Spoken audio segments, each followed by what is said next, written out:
Hello, welcome to Glide Tech YouTube channel. In today's video, I'll be sharing with you on how to follow someone on Boloup.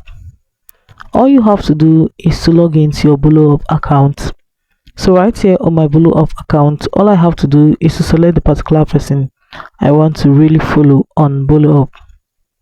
You can see I've already followed this person before. That is why we'll have this sign here. Let me look for another person. Let me try this person.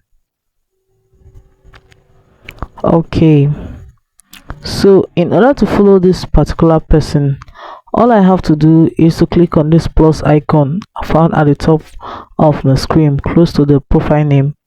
If you click on it, you can see the option of followed has shown. It simply means that I have followed this person on Boloup now. So guys, that is it on how to follow someone on Boloup.